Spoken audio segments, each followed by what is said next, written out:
السلام علیکم ورحمۃ اللہ وبرکاتہ my dear students.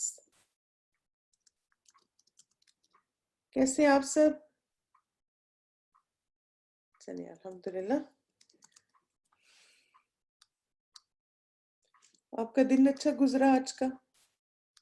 الحمدللہ. آج ہماری دعا نمبر 25 ہے اور 5 اور دعائیں ہماری رہ گئی الحمدللہ. اور پرسوں ہمارا قرآن بھی کمپلیٹ ہو رہا ہے ماشاءاللہ. چلیے الحمدللہ. چلیے دعا کے بعد سٹارٹ کرتے. نحمده ونصلی علی رسول الکریم اما بعد فاعوذ باللہ من الشیطان الرجیم بسم اللہ الرحمن الرحیم رب اشرح لی صدری ویسر لی امری واحلل عقدۃ من لسانی یفقہوا قولی رب زدنی علما اللہم اہد قلبی وسدد لسانی واسلل سخیمۃ قلبی آمین. نیت اپنی اللہ کے لیے خالص کر لیجئے کہ اللہ تعالیٰ ہمارے اس عمل کو اپنے چہرے کی خاطر قبول فرمائے. آمین. اللہ کے ذکر کی اہمیت. حضرت ابو درداء سے روایت ہے کہ رسول اللہ صلی اللہ علیہ وسلم نے فرمایا کیا میں تم کو وہ عمل بتاؤں جو تمہارے سارے اعمال میں بہتر اور تمہارے مالک کی نگاہ میں پاکیزہ تر ہے اور درجوں کو دوسرے تمام اعمال سے زیادہ بلند کرنے والا ہے اور اللہ کی راہ میں سونا اور چاندی خرچ کرنے سے بھی زیادہ اس میں خیر ہے اور اس جہاد سے بھی زیادہ تمہارے لیے اس میں خیر ہے جس میں تم اپنے دشمنوں اور خدا کے دشمنوں کو موت کے گھاٹ اتارو اور وہ تمہیں ذبح کریں اور شہید کریں. صحابہ رضی اللہ عنہم نے عرض کیا یا رسول اللہ ایسا قیمتی عمل ضرور بتائیے. آپ صلی اللہ علیہ وسلم نے فرمایا وہ اللہ کا ذکر ہے. تو آپ دیکھیں کہ جب ایک انسان اللہ تعالیٰ کو یاد کرتا ہے، اللہ کا ذکر کرتا ہے، اللہ سے دعائیں مانگتا ہے، قرآن پڑھتا ہے، تو یہ کیسا عمل ہے؟ اللہ کی نظر میں بہتر اور پاکیزہ تر، اعمال میں زیادہ بلند کرنے والا، سونا چاندی خرچ کرنے سے بھی زیادہ اس میں خیر ہے اور پھر یہ ہے کہ جہاد سے بھی زیادہ اس میں اجر و ثواب ہے. تو اس لیے خاص طور پہ آج آپ دیکھیں 25ویں تاک رات ہے تو بالکل بھی ایک گھڑی بھی جو ہے وہ ضائع نہ کریں اور اللہ کے راستے میں جتنا وقت اللہ کا ذکر کرتے ہوئے اور دعائیں مانگتے ہوئے گزار سکتے ہیں گزاریں. اللہ کے ذکر میں شکر گزاری بھی شامل ہے کیونکہ انسان ایک تو جیسے جو ہم دعائیں اور اذکار پڑھتے ہیں نا، دوسرا ہمارے عمل سے بھی ایک اللہ تعالیٰ کا ذکر ہوتا ہے اور وہ کیا ہے کہ شکر گزاری. شکر گزاری کے بارے میں آج کچھ چیزیں دیکھتے ہیں کہ دل سے اللہ کا شکر نکلنا. کسی بندے سے پوچھا گیا کہ الصبر جمیل کیا ہے؟ اس نے کہا تم آزمائش میں مبتلا ہو اور تمہارا دل الحمدللہ کہتا ہو. یعنی اللہ کا ذکر ایسے حالات میں بھی جب آپ تھوڑی مشکلات میں ہیں، تھوڑی پریشانیوں میں ہیں، اور جب آپ اس وقت الحمدللہ کہیں گے تو یہ ذکر کیسا ہے؟ اس کو صبر جمیل کہا گیا. پھر اسی طرح نبی صلی اللہ علیہ وسلم کی ایک حدیث ہے ذکر کے بارے میں ہی کہ انسان مشکل وقت میں بھی اللہ تعالیٰ کو یاد کرتا رہے. رسول اللہ صلی اللہ علیہ وسلم نے فرمایا مومن کے متعلق اللہ عز و جل کی تقدیر اور فیصلے پر مجھے تعجب ہوتا ہے کہ اگر اسے کوئی بھلائی حاصل ہوتی ہے تو اپنے رب کی حمد بیان کرتا ہے، یعنی الحمدللہ کہتا ہے اور شکر ادا کرتا ہے، اور اگر اس سے کوئی مصیبت پہنچتی ہے تو وہ اس پر بھی اپنے رب کو شکر ادا کرتا ہے اور صبر کرتا ہے. تو آپ دیکھیں کہ یہ مومن کا کتنا زبردست معاملہ ہے نا. یعنی یہاں پر ایمان والوں کی کوالٹی نبی صلی اللہ علیہ وسلم نے بتائی اور وہ کیا ہے کہ وہ ہر حال میں اللہ تعالیٰ کے شکر گزار ہوتے ہیں. یعنی ان پہ جیسا مرضی وقت آئے، جیسی مرضی پریشانی آئے، وہ ہر حال میں اپنے رب کا شکر ادا کرنے والے ہوتے ہیں. جیسے آپ نے دیکھا ہوگا کہ کہا جاتا ہے نا کہ صبر کا جو سب سے اعلیٰ درجہ ہے وہ کیا ہے کہ الحمدللہ کہنا. یعنی کوئی مصیبت آئے، مشکل آئے، تکلیف آئے، الحمدللہ یا الحمدللہ علی کل حال، تو یہ سب سے اعلیٰ درجہ ہے. پھر اسی طرح انسان پریشانی کا ذکر صرف اللہ تعالیٰ سے کرے. یعنی اگر اس پر کوئی مشکل وقت آ جاتا ہے، اگر اس پر کوئی پریشانی آ جاتی ہے تو وہ صرف اللہ تعالیٰ کے سامنے اس کا اظہار کرے. اور وہ کیا ہے؟ انما اشکو بثی وحزنی اللہ. یعقوب علیہ السلام نے کہا میں تو اپنی ظاہر ہو جانے والی بے قراری اور اپنے غم کی شکایت صرف اللہ کی طرف کرتا ہوں۔ تب آپ دیکھیں کہ زندگی تو اسی چیز کا نام ہے، ہر وقت ہم پہ کبھی مشکلات آئیں گی، کبھی پریشانی آئیں گی، کبھی دکھ آئیں گے، کبھی غم آئیں گے، کبھی ہم اچھا وقت دیکھیں گے، کبھی تھوڑے ڈاؤن ہو جائیں گے، کبھی ڈپریشن ہو سکتا ہے، کبھی انگزائٹی ہو سکتی ہے۔ تو جب بھی ایسے حالات آئیں تو کیا کریں؟ اللہ تعالیٰ کے آگے اپنی پریشانی رکھیں۔ اور یہاں پہ یعقوب علیہ السلام کی یہ دعا بھی آپ مانگ سکتے ہیں، ایز اٹ از انما اشکو بثی وحزنی اللہ، ٹھیک۔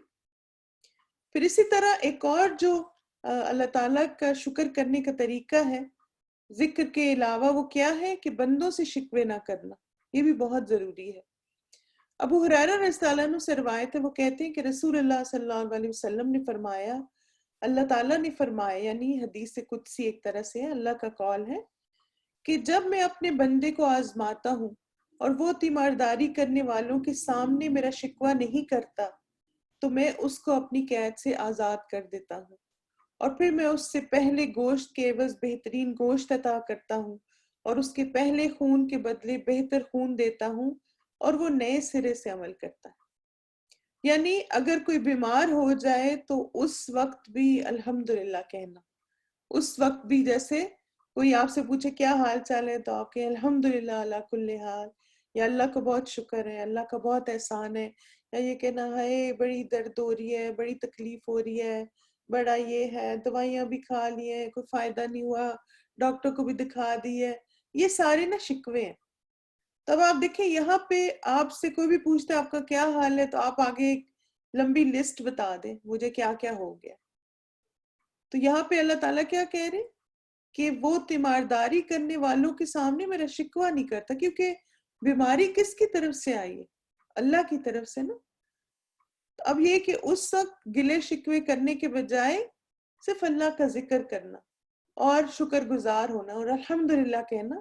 اب دیکھیں کہ اگر ہم بیمار نہ ہونا تو ہم کبھی صحت کو ویلیو نہ کریں، اگر ہمیں تکلیف نہ ہو تو ہم جو سکون میں رہتے ہیں اس کو ہم ویلیو نہ کریں۔ تو بعض دفعہ بیماری اور آزمائش جو ہے وہ انسان کو اس کے فیور میں بھی ہوتی ہے۔ جیسے آپ دیکھیں کہ کہا جاتا ہے کہ درد ہوتا ہے نا، کہتے ہیں کہ یہ بہت ہیلدی اور پازیٹیو سائن ہے، کیونکہ ہماری برین کا ایک سرٹن حصہ ہے جو فنکشن کرتا ہے، تبھی ہم درد محسوس کرتے ہیں۔ جن لوگوں کے دماغ کا وہ سرٹن حصہ کام نہیں کرتا تو انہیں درد ہو تکلیف ہو انہیں نہیں پتہ چلتا، اور جیسے مثلا کئی دفعہ ان کو چوٹیں بھی لگ جاتی ہیں، ان کی ہڈیاں بھی ٹوٹ جاتی ہیں، لیکن انہیں بالکل پتہ نہیں ہوتا کہ یہ سب ہمارے لیے کیوں ہوا، یہ ہمارے ساتھ کیوں ہو رہا ہے۔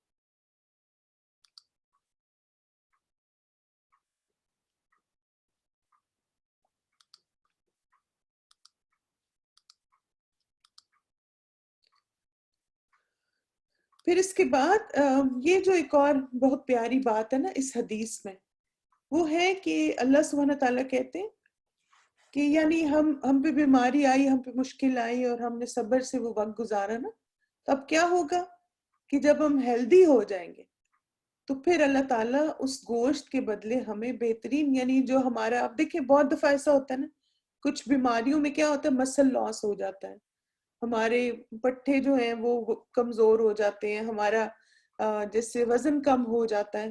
پھر اسی طرح بعض بلڈ لاس ہوتا ہے سرجری وغیرہ میں، بعض اوقات کچھ سرجری میں ہمارے جسم کا کچھ حصہ کاٹ کے پھینک دیا جاتا ہے۔ تو اب اگر ایسے حالات میں انسان صبر کرتا ہے تو وہ کیا سوچے کہ جو گوشت اس نے لاسٹ کیا اور جو خون اس کا یعنی چلا گیا اس بیماری میں، اللہ تعالیٰ اس سے بہتر انشاءاللہ تعالیٰ دیں گے، اور پھر یہ کہ میں اس سے زیادہ اچھی اور انرجیٹک وے میں اللہ تعالیٰ کے سامنے اللہ کے لیے عمل کروں گی اور زیادہ پروڈکٹیو ہوں گی انشاءاللہ۔ چلیے آج کی دعا کی طرف چلتے ہیں انشاءاللہ۔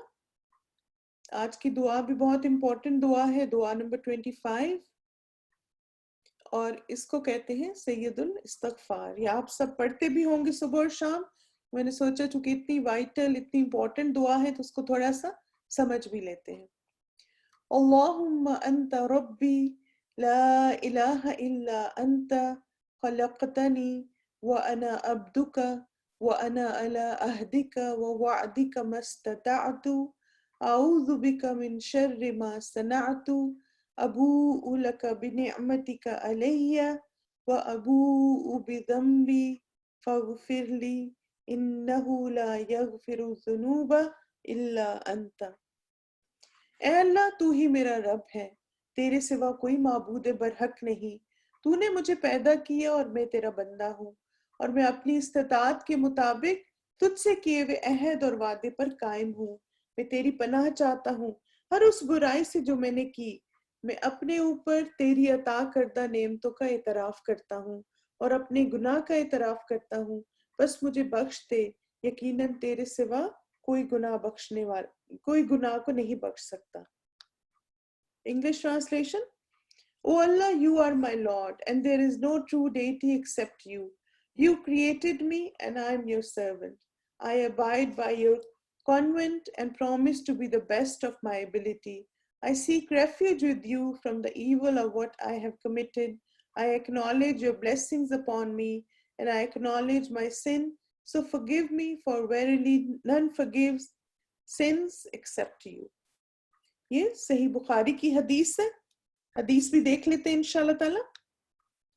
حضرت شداد بن اوس رضی اللہ عنہ سے روایت ہے کہ نبی صلی اللہ علیہ وسلم نے فرمایا سب سے عمدہ استغفار یہ ہے، یعنی اس استغفار کی خاص بات کیا ہے کہ نبی صلی اللہ علیہ وسلم نے اس کو کہا کہ یہ عمدہ ہے، اور پھر اسی طرح اس کو استغفار کا سردار بھی کہا جاتا ہے۔ اور پھر اللہم انت ربی لا الہ الا انت خلقتنی وانا عبدک وانا علی عہدک ووعدک ما استطعت اعوذ بک من شر ما صنعت ابوء لک بنعمتک علی وابوء بذنبی فاغفر لی انہ لا یغفر الذنوب الا انت۔ آپ صلی اللہ علیہ وسلم نے فرمایا جس نے اس دعا کے الفاظ پر یقین رکھتے ہوئے صبح ان کو کہہ لیا اور اسی دن شام ہونے سے پہلے اس کا انتقال ہو گیا تو وہ جنت والوں میں سے ہے، اور جس نے اس دعا کے الفاظ پر یقین رکھتے ہوئے رات میں ان کو پڑھ لیا اور پھر اس کا صبح ہونے سے پہلے انتقال ہو گیا تو وہ جنت والوں میں سے۔ آپ دیکھیں کہ اس استغفار کا سب سے بڑا فائدہ ہمیں کیا ہوگا، انشاءاللہ تعالی جنت والوں میں سے ہو جائیں گے۔ جب بھی آپ یعنی جس ٹائم آف دا ڈے پڑھیں گے آپ حفاظت میں آ جائیں گے۔ اس دعا میں ہم بہت عاجزی اور انکساری سے اللہ تعالیٰ سے اپنے گناہوں اور کمی کوتاہیوں کی معافی مانگ رہے ہیں، یعنی بہت آپ نے دیکھا ہوگا کتنا سبمسو سٹائل ہے نا، کتنا زیادہ ہم اللہ تعالیٰ کے آگے جیسے ہمبل کر رہے ہیں اپنے آپ کو۔ اور پھر اسی طرح اس دعا کا ایک نام سید الاستغفار بھی ہے، یعنی استغفار کا سردار۔ چلیں اس کے اور اہم نکات دیکھتے ہیں کہ دعا کا آغاز انتہائی تواضع یعنی بہت عاجزی کے ساتھ کیا جا رہا ہے کہ یا اللہ تو میرا رب ہے، میرا خالق، میرا مالک اور مدبر ہے، یعنی ہم کیا کہتے ہیں اللہم انت ربی، اور پھر لا الہ الا انت خلقتنی، اللہ کی وحدانیت کا اقرار، اور یہ کہ یا اللہ میں تیری مخلوق ہوں، انت خلقتنی، عبدک کہہ کے اپنی بندگی کا اقرار اور اللہ کے مالک ہونے کا اظہار ہے۔ اور پھر وَأَنَا عَبْدُكَ وَأَنَا عَلَىٰ عَهْدِكَ وَوَعْدِكَ مَا اسْتَطَعْتُ، اللہ سے ہمارا عہد اور وعدہ کیا ہے جس کا ہم اس دعا میں اقرار کر رہے ہیں کہ یا اللہ میں تیرے عہد پر قائم ہوں کہ ہم اللہ کے ساتھ کسی کو شریک نہ ٹھہرائیں، اس کی اطاعت کرنا اور اس کے احکامات کی پیروی کرنا، یہ ہمارا اللہ کے ساتھ عہد ہے، اور یا اللہ میں اپنی استطاعت کے مطابق تیرے احکامات کی ادائیگی کر رہا ہوں۔ اور پھر اعوذ بک من شر ما صنعت، یہ بھی بہت جیسے ہمبل انداز ہے، اللہ کے سامنے عاجزی کا اظہار کرنے کے بعد اپنے گناہوں کا اقرار کا عاجزانہ انداز ہے کہ یا اللہ وہ گناہ جو میں نے اپنے ہاتھوں کیے ان کے برے آثار سے بچانا۔ صنعتو کا لفظ جو ہے نا وہ جیسے آپ نے اردو میں بھی سنا ہوگا نا صنعت، تو کیا ہوتا ہے کہ یہ مثلا جو گناہ میں نے اپنے ہاتھوں سے کیے، یعنی مجھے پتا بھی تھا کہ گناہ ہے پھر بھی میں نے کیے، اس کے لیے آتا ہے۔ پھر اس کے بعد ابو لک بنعمتک علیہ وابوء بذنبی فاغفر لی انہ لا یغفر الذنوب الا انت. اللہ تعالیٰ کی سب نعمتوں کا اعتراف کہ اس نے نیک اعمال کی توفیق دی اور گناہوں سے توبہ کا موقع دیا. اس دعا کے اور اہم نکات کون سے ہیں؟ جیسے ہم اس کو سید الاستغفار کہا جاتا ہے نا، تو کچھ اور پوائنٹس دیکھیں. اللہ ہمارا ماضی، حال اور مستقبل سب جانتا ہے، اس لیے گناہوں کا نام لینے کے بجائے اعتراف گناہ کیا. یعنی یہ نہیں کہا یا اللہ وہ جو میں نے شرک کیا تھا، میں نے چوری کی تھی، میں نے جھوٹ بولا تھا، میں نے فلاں کا دل دکھایا تھا، بس ابو لک بنعمتک علیہ کہ میں نے کیے یا اللہ وہ سب گناہ. یا اللہ مجھے اپنے گناہوں، غلطیوں، کمی کوتاہیوں کا اعتراف ہے، یہ اکنالج کیا گیا ہے، میں نے یہ سب کیے ہیں. دنیا میں مان جانا آخرت میں آسانیاں کرے گا. کیونکہ آپ دیکھیں جو انسان دنیا میں اپنے گناہ اور غلطی مان جاتا ہے نا، وہ اللہ کے سامنے بھی مان جائے گا. اور جو دنیا میں ہٹ دھرم ہوتا ہے، متکبر ہوتا ہے، یعنی اسے پتا ہوتا ہے وہ غلط ہے اور اس نے گناہ کیا ہے یا اس نے غلطی کی ہے، اور آپ اس کا احساس بھی دلاتے ہیں، لیکن پھر وہ آگے سے کہتے ہیں نہیں میں نے صحیح کیا، میں نے صحیح کیا. تو جو دنیا میں نہیں سوری کہہ سکتا، وہ آخرت میں بھی نہیں کر سکے گا. کچھ لوگ ہوتے ہیں نا، وہ غلطی کرتے ہیں تو فوراً کیا کہتے ہیں، I'm so sorry، مجھ سے غلطی ہوگی، پلیز مجھے معاف کر دیں. اور کچھ کیا کرتے ہیں، تو کیا ہوا، ایسا بھی کیا ہو گیا، اتنی بھی کیا بڑی بات ہوگی کہ اتنا اس کو ایشو بنا لیا. نہیں، یہ ایشو کی بات نہیں، ایٹیچیوڈ کی بات ہے. ہم اگر غلط ہیں تو ہم غلط ہیں، ہمیں غلطی کا اعتراف کرنا ہے. یہ بتائیں کہ قرآن میں کس کے بارے میں آیا جس نے غلطی کی اور اعتراف نہیں کیا تھا اور پھر تکبر کیا، اللہ کا حکم نہیں مانا؟ شیطان نے.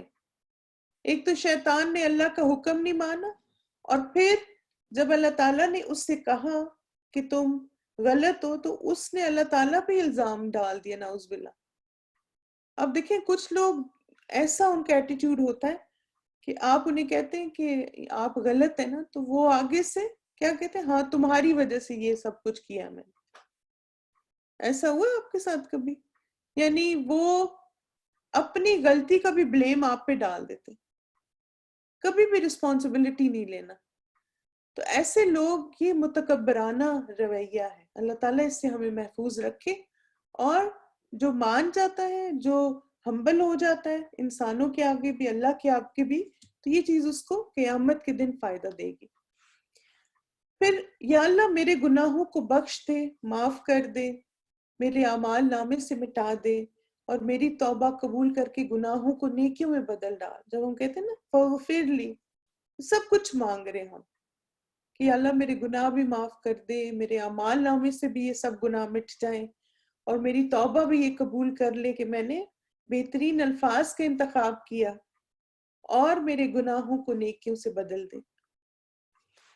پھر تیسرا پوائنٹ کہ اللہ ہمارا رب ہے اور اسی کے پاس اس بات کا اختیار ہے کہ وہ چاہے تو اپنے بندوں کو بخش دے، چاہے تو سزا دے. یا اللہ ہمارے گناہوں کو معاف کر دے.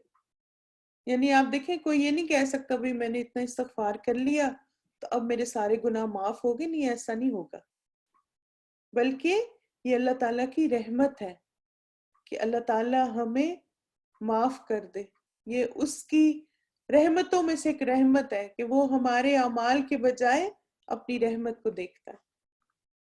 چلیں اب اس کی ڈویژن، پہلے اس کو ورڈ ٹو ورڈ ترجمہ دیکھتے ہیں.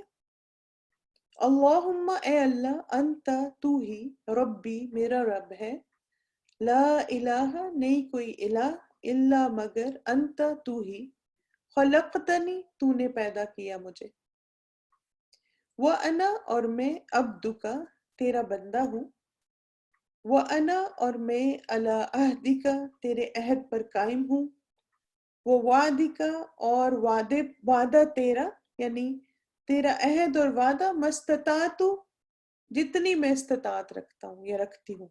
کیونکہ آپ دیکھیں نا کہ اللہ تعالیٰ کے احکامات کو ماننا اور اللہ کی اطاعت کرنا ہم اپنی طرف سے کرتے ہیں نا، مگر کوئی بھی ہم میں سے 100% نہیں کر سکتا. ایسا ہی ہے نا، کیا ہم میں سے کوئی گارنٹی دے سکتا میں نے نہ ساری نمازیں بڑی پرفیکٹ پڑھی، سب میں خشوع تھا، سب میں بہت اچھے رکوع تھے، بہت اچھے سجدے تھے، کہیں کچھ میں نے کمی نہیں کی. نہیں، کوئی بھی ہم میں سے گارنٹی نہیں دے سکتا. تو اس لیے جب ہم کہتے ہیں نا کہ یا اللہ میں تیرے عہد اور وعدے پر قائم ہوں مستطاعت، جیسے ہم ایک ایکسپریشن یوز کرتے ہیں نا کہ I'm trying my best، تو یہ بالکل ویسا ہی ہم اللہ تعالیٰ کو بھی ایک طرح اللہ کے آگے اقرار کر رہے ہیں کہ یا اللہ I'm trying my best، یعنی 100% تو نہیں لیکن میرا فوکس 80-90% ہوتا ہے کہ اتنا اچھا کر سکوں. پھر اعوذ بکا، میں تیری پناہ چاہتا ہوں من شر سے، ما صنعت، جو میں نے برائی کی. جیسے آپ دیکھیں کہ یہ دنیا جو ہے نا جس کو کہتے ہیں مکافات عمل ہے، انسان اچھا کرتا ہے تو اس پہ پلٹ کے آتا ہے، انسان برا کرتا ہے تو وہ بھی پلٹ کے آتا ہے. کوئی کسی کے ساتھ اچھا کرے تو کبھی یہ نہ سوچے کیا فائدہ، کچھ ضرور مطلب فائدہ نہیں ہوا اتنا اچھا کرنے کا، فائدہ نہیں ہوا مدد کرنے کا، فائدہ نہیں ہوا یہ کرنے کا. نہیں، جو بھی آپ نے اچھا کیا، احسان کیا، وہ دنیا میں بھی آپ کو اجر ملے گا اور آخرت میں بھی. پھر اس کے بعد جو برا کرتا ہے کسی کے ساتھ، کوئی اگر کسی کے ساتھ ظلم کر رہا ہے، کسی کو تکلیف دے رہا ہے، کسی کو مسلسل ٹارچر کر رہا ہے، کسی کو تانے دے رہا ہے، تو وہ یہ نہ سوچے کہ اچھا بس اب ہو گیا، مطلب میں نے کر لیا جو کرنا تھا، خوش ہو جائے. نہیں، دنیا میں بھی اسے بدلہ دیا جائے گا. جیسے نا ایک دفعہ کسی نے شیئر کیا، انہوں نے کہا کہ میں مسجد میں گئی نا تو کسی کے بچے بہت زیادہ، جیسے بچے ہوتے نا کچھ تھوڑا مطلب ذرا ڈسرپٹیو سے بھاگ رہے ہوتے ادھر ادھر، کبھی کیا کیا کبھی کیا.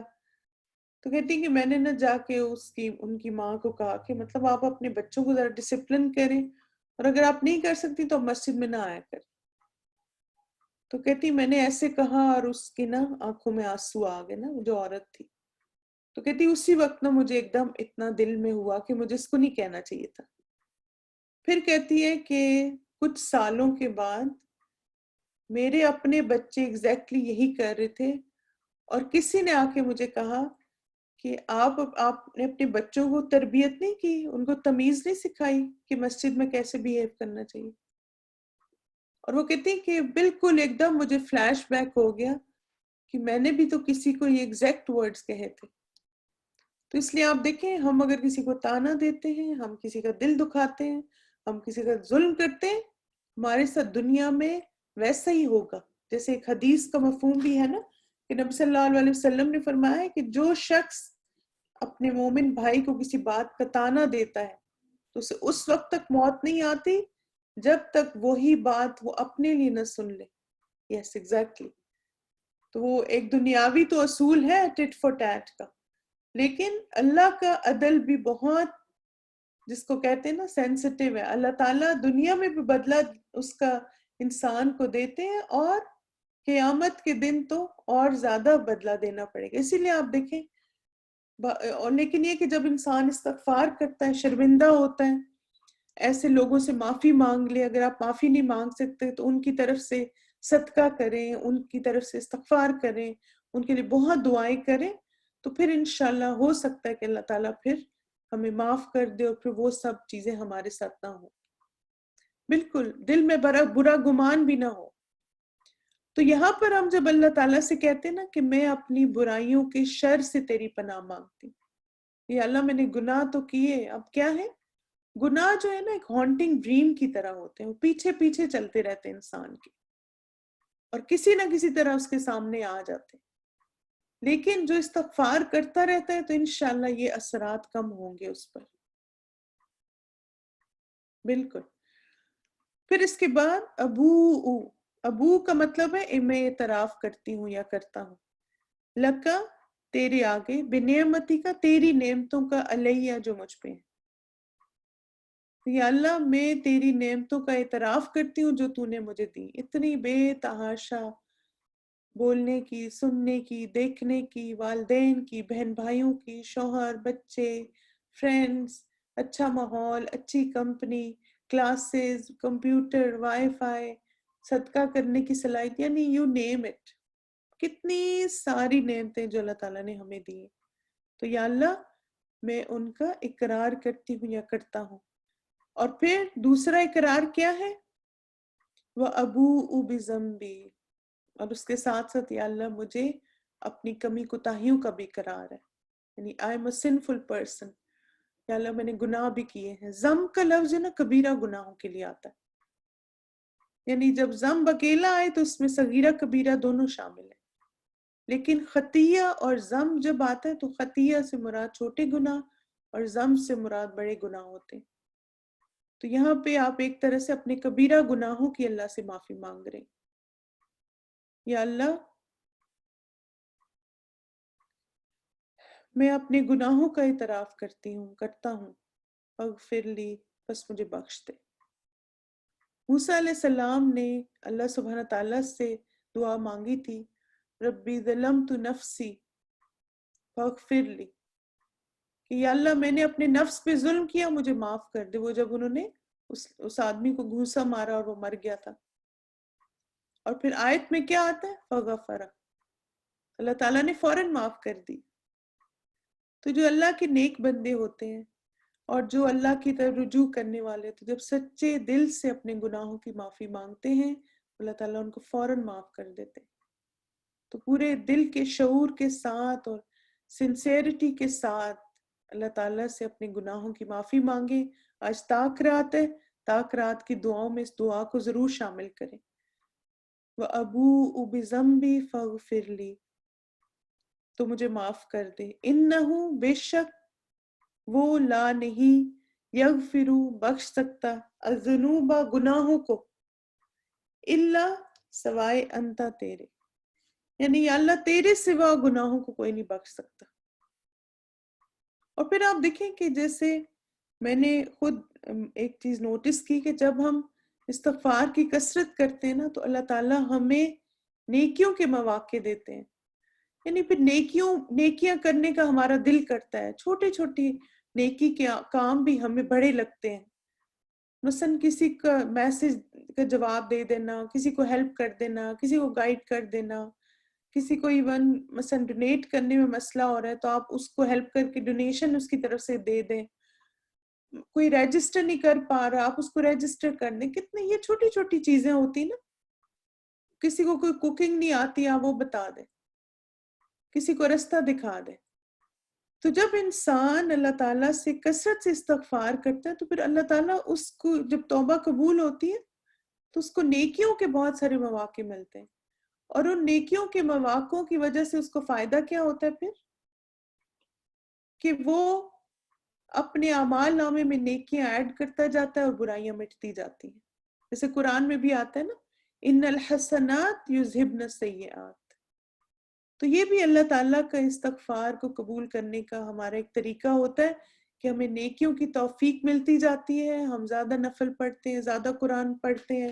اب دیکھیں قرآن مجید کا پڑھنا جو ہے وہ میں کہتی ہوں کہ وہ تو سیل ہے نیکیوں کی.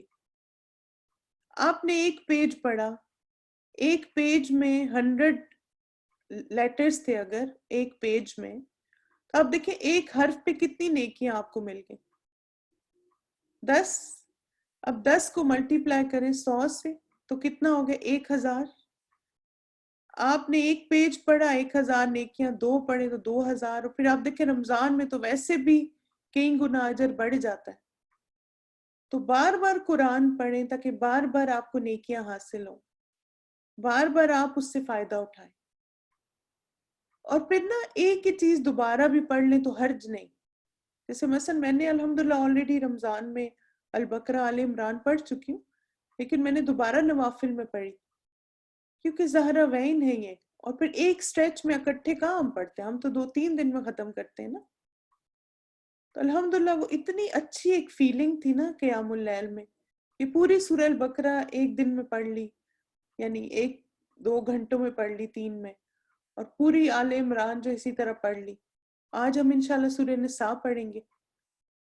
تو اب آپ دیکھیں کہ کوشش کریں کہ زیادہ سے زیادہ قرآن پڑھیں. جتنی نیکیاں ہوں گی اتنی برائیاں مٹیں گی، جتنی برائیاں مٹیں گی اتنے رب کو راضی کرنے کے چانسز ملیں گے. اللہ سبحانہ تعالیٰ سے دعا ہے اللہ تعالیٰ ہمارے لیے آسانیاں کرے اور ہمیں بہترین استغفار کرنے کی توفیق عطا فرمائے، اور جن کے بارے میں نبی صلی اللہ علیہ وسلم نے فرمایا تھا کہ ابن آدم خطا کار ہے اور بہترین خطا کار توبہ کرنے والے، استغفار کرنے والے. تو اللہ سبحانہ تعالیٰ ہمیں بھی ان لوگوں میں سے بنائے جو استغفار کرنے والے ہوں، مستغفرین ہوں. آمین. جزاکم اللہ خیرا کثیرا my dear students. بارک اللہ فیکم. سبحانک اللہم و بحمدک، اشہد ان لا الہ الا انت، استغفرک و اتوب الیک. السلام علیکم ورحمۃ اللہ وبرکاتہ.